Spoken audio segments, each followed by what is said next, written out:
Okay, so this on example 38 then. So this is basically ij, remember, ij. Well, ij, I and j are unit vectors.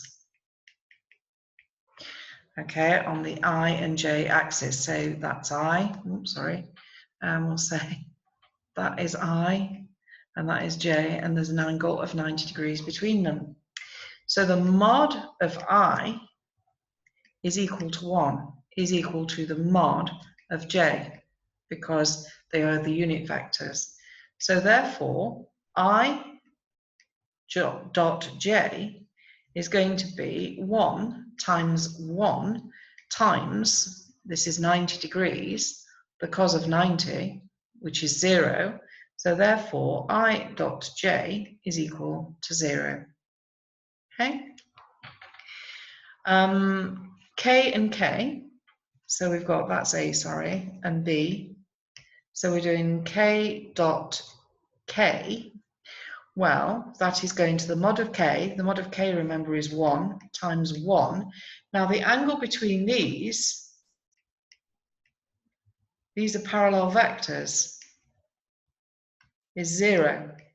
And the cos of 0 is 9. Cos of 0, sorry, is 1. Okay? So it's going to be 1 times 1 times the cos of 0, which is just going to be 1 times 1 times 1, which is 1. Okay?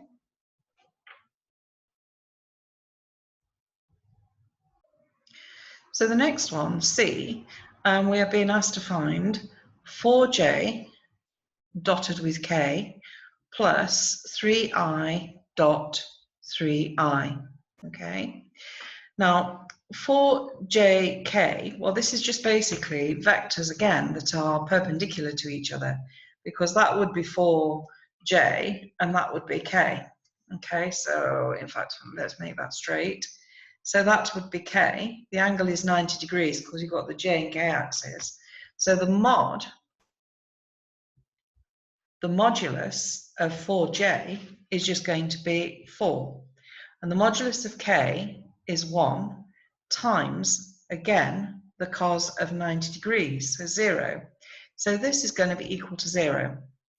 Whereas 3i dotted with 3i, well, the angle between those is 0. So that's the mod of 3i. Remember, we've just got 3i, so we're just going along the x-axis, 3i. So the mod of 3i is 3 times times the cosine of 0, which is just 9, because the cos of 0 is equal to 1. Okay, so this one, the answer is 0 plus 9, which is 9.